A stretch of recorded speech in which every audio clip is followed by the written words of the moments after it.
처음 소개해드릴 영화는요. 가나다 순으로 선택을 했습니다. 한국 영화 국제수사입니다. 국제수사. 예. 개봉이 많이 늦춰졌죠. 많이 늦춰졌죠. 예, 뭐 몇 달 전부터 개봉한다 하더니 예.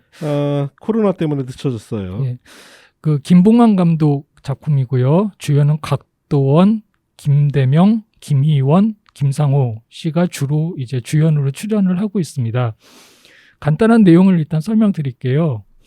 가족의 성화에 못 이겨서 필리핀으로 첫 해외여행을 떠난 대천 경찰서 강력팀의 홍병수 경장이 필리핀에서 조직킬러 두목 패트릭 김희원 씨가 연기를 하고 있어요.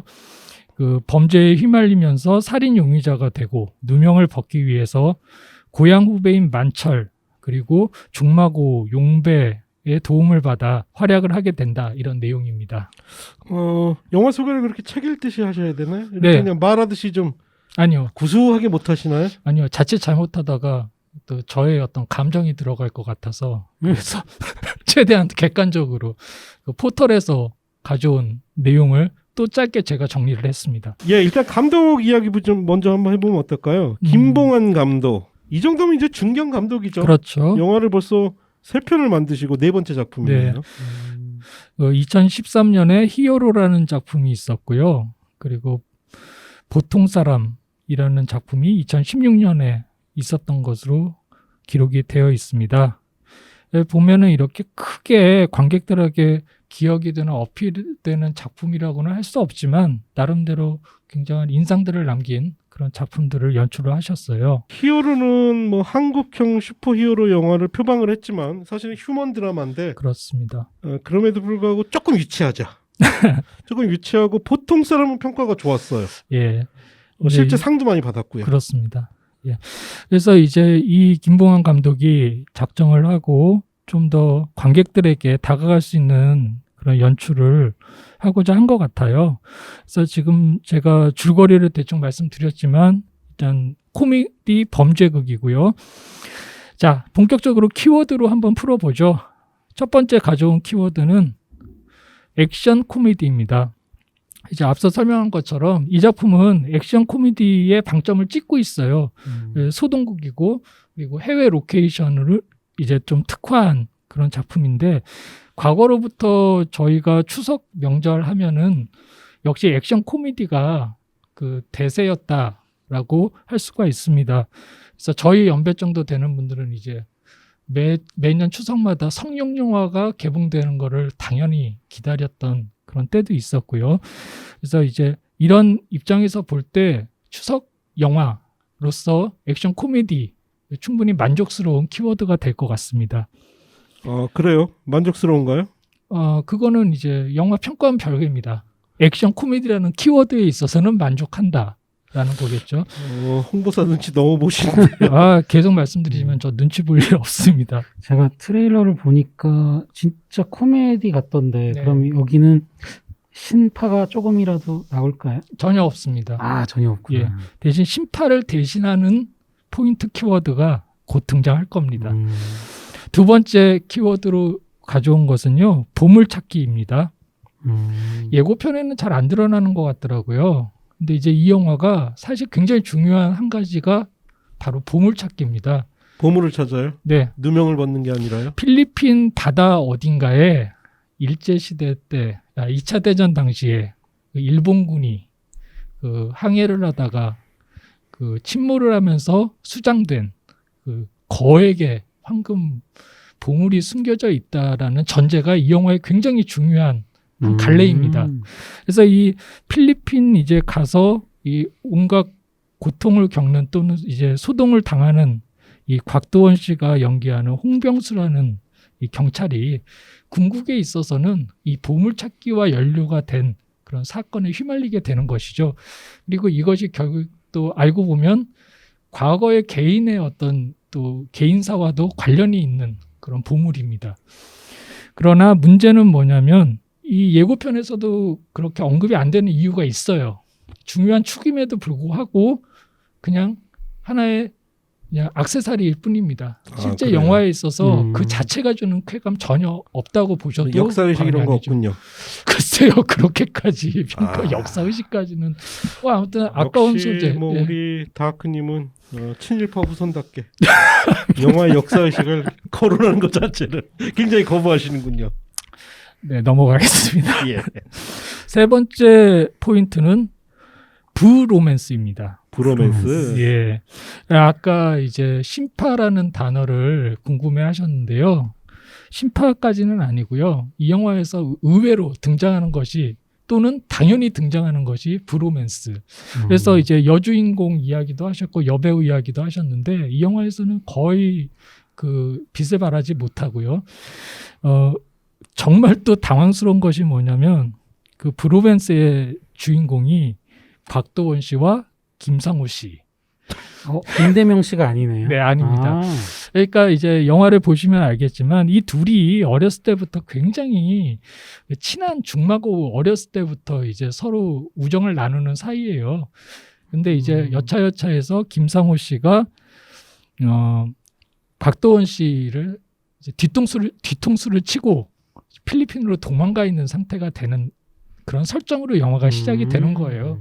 그리고 이제 모든 어떤 그런 고생과 그 뭐 의협심과 이런 것들이 영화 말미에 가서는 이 두 사람의 브로맨스로 이제 어떤 좀 해답을 찾게 되는데 문제는 뭐냐면 그 묘사에 있어서 한 특별한 장면이 있어요. 이 장면이 매우 뜨아스럽다. 이걸 코미디로 러브신인가요? 뭐 그 정도는 아니에요. 근데 일단 보시면 알겠는데 이 장면에서 이게 재밌자고 만든 장면은 분명한 것 같은데 좀 당황스러운 그런 좀 장면이 있습니다. 자, 그리고 네 번째 키워드는요. 김창욱입니다. 김창욱. 알고 계시는지 모르겠는데 최근에 그 소통 전문가라는 이름으로 많이 주목을 받고 있죠. 그래서 이제 그 영향력을 발휘하고 있는 분인데 재밌는 게 이분이 주연으로 등장했던 다큐멘터리가 최근에 한 편 있었어요. 그 들리나요라는 제목의 감독의 전작이 바로 이분에 맞습니다. 관련된 다큐멘터리군요. 예. 그래서 그런지 이제 이 작품에서 카메오로 잠깐 출연을 해주십니다. 그런데 워낙 존재감이 있는 분이기 때문에 이 단순한 카메오로 그냥 넘어가기에는 너무나 그 눈에 띄는 그렇지만 뭐 비중이 그렇게 크지는 않아요. 재밌는 게 또 보니까 이분이 나름 연기 욕심이 좀 있으신가 보더라고요. 그래가지고 과거에도 이제 영화에 출연하셨던 적이 있는 것 같고 그리고 이 들리나요라는 다큐멘터리는 공동 감독으로 기록이 되어 있어요. 김봉환 그렇네요. 감독과 함께 신승환이라는 분인데 배우잖아요. 이분이 바로 맞습니다. 이번 영화에서도 굉장히 중요한 캐릭터로 또 등장을 해줍니다.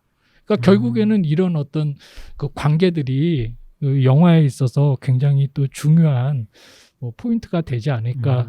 물론 영화를 보는 데는 크게 영향을 미치지는 않겠지만요. 그런 배경이 있다는 거 참고하시면 보시는데 좀 더 재미가 있지 않을까 싶어요. 아니 보니까 이 김창욱 씨가 뭐 유튜버로 아주 대박을 터뜨린 분이네요. 그렇기도 하고 강연 많이 하시는 그래요? 걸로 알고 있죠. 예, 강연 많이 하시고 그리고 이 들리나요라는 다큐멘터리도 아마 아버님이 청각장애인가 그러신 걸로 알아요. 그래서 정작 소통 전문가인 본인이 그렇군요. 이제 아버지와 가족과의 소통의 이제 어떤 한계 이런 것들을 갖다 담담하게 드러낸 작품으로 알고 있습니다.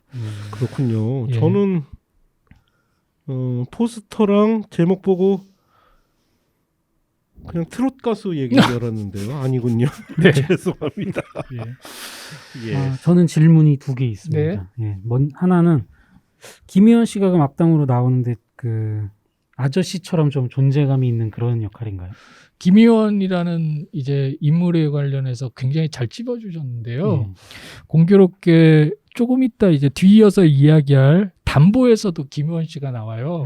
그래서 이제 종종 이런 경우가 있는데 좀 어느 정도 인지도 있는 배우의 작품이 동시에 같은 날 개봉을 한다거나 일단 담보에서는요 기존의 아저씨에서의 악당 이미지와는 좀 많이 다른 이미지를 노력을 하십니다. 반면에 이 작품 국제수사에서는 아저씨의 그 악당 이미지 플러스 뭔가 어디서 본 것 같은 외국의 뭐 그런 깽당 같은 느낌을 주시려고 노력을 한 것 같은데 결론적으로는 많이 아쉬운 굉장히 스테레오적이면서 도리어 찌질한 이미지가 더해진 예. 그래서 이제 개인적으로는 좀 그런 부분은 많이 아쉬웠고요. 영화 전체가 사실은 굉장히 불균질한 느낌이에요. 그래서 그러다 보니까 이제 인물들의 이런 캐릭터가 단순하게 김희원 씨뿐만 아니라 다른 캐릭터들도 그러니까 머리로는 이해는 되는데 가슴으로는 동의가 안 되는 그런 느낌들이 많습니다. 그리고 질문 또 한 개는 예. 이게 필리핀에서 계속 벌어지는 일인가요? 그렇습니다. 영화 시작은 한국에서 시작을 하고요. 예. 근데 이제 영화 거의 다가 그냥 필리핀이 배경인 영화라고 생각하시면 될 것 같아요. 제가 궁금한 게 그럼 혹시 이제 범죄가 이제 거기서 일어나니까 필리핀 쪽에서 혹시 뭐 기분 나빠할 만한 뭐 그런 묘사가 있다든가 이번에 그 다만악에서 구하소서처럼 예, 아니면 이제 그 청년 경찰 뭐 그런 그렇죠. 식으로 글쎄요. 제가 영화를 보면서 뭐 그 부분까지 깊이 생각은 안 했는데 아마 생각을 안 했다는 얘기는 근데 참 원래 제가 뭐 다크님이 원래 그런 뭐 인권의식 이런 게 없어요. 맞아요. 인정하기는 싫지만 사실 그럴지도 모르고요. 그리고 또 그게 결정적이겠다. 제가 만약에 좀 필리핀에 남다른 애정을 가지고 있다거나 뭔가 좀 관련이 있으면 아마 그런 부분들이 더 눈에 보였겠죠. 근데 그냥 평범한 한국 시큼한 아저씨다 보니까 그리고 사실은 영화를 쫓아가는 것 자체도 버거웠어요. 그러니까 그래요. 그런 거를 생각하는 것조차가 사실은 좀 뭐 그렇게 여유가 없지 않았나 원래 싶습니다. 크리스가 이쪽 동남아 쪽에 대한 애정이 깊잖아요. 그런가요? 예. 노코멘트입니다. 예. 아니 근데 제가 보기에는 이 영화 되게 저는 관심 있게 지켜보는 포인트가 두 가지인데요. 하나는 곽도원 배우 생각해 보세요. 최초의 원탑 영화입니다.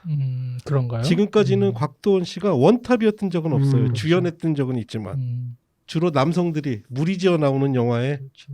주연 배우 중에 하나로 연기 많이 했었는데 제가 보기엔 곽도원 씨가 이 작품을 통해 원탑으로도 과연 이제 영화 흥행을 이끌 수 있을 것인가. 그게 하나의 관전 포인트고요. 되게 무성의한 우리 다크님의 포인트하고는 질적으로 다르죠. 또 한 가지는 여기 조연 배우들 보니까 그 주요 배우 4명 이외에도 굉장히 화려해요. 별로 역할은 없다고 설명을 해주셨지만 제가 좋아하는 배우인 신동미 씨도 나오고 네. 또 중간에 손현주 배우랑 조재윤 배우도 나오네요. 근데 네, 제 추측으로는 전작들과의 그렇죠. 인연으로 인한 뭐 네. 우정 출연 정도가 아닌가 싶기도 한데요. 네. 뭐 그렇게 보면은 나름 화려한데 어떻든 간에 이제 영화를 이끄는 주요 인물들은 앞에 언급한 4분이고요. 그리고 다른 분들은 뭐 그리고 전체적으로 배우들이 다 노력을 해요. 그 말씀하셨던 것처럼 그 곽도원 씨 같은 경우에는 첫 주연작일 수도 있고 이제 홍보사에서 많이 미는 카피는 첫 코미디 영화다. 이거를 굉장히 밀고 있어요. 그래서 이제 뭐 모든 배우들이 각자의 역할에서 언제나 그렇지만 최선을 다합니다. 하지만 그것이 빚어내는 어떤 뭐 재미, 시너지 이런 것들은 아마 관객의 몫이 될 것 같습니다.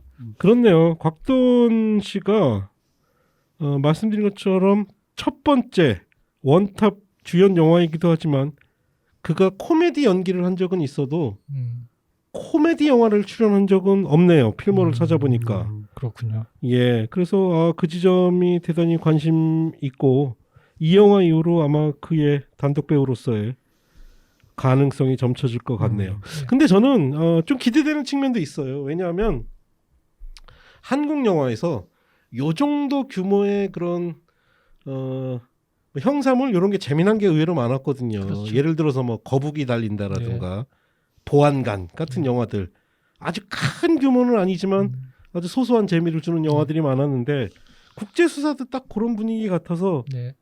그래도 좀 기대해볼 만하지 않나 싶은 생각이 물론입니다. 드네요. 그래서 앞서 말씀드린 것처럼 액션 코미디라는 데 방점을 찍고 영화를 고르시는 분들이면 일단은 뭐 최우선 선택 될 만한 영화다 이런 생각이고 이제 계속 말씀드리지만 보고 나서의 평가는 개개인의 몫이 될 것 같습니다. 예, 픽업하네요.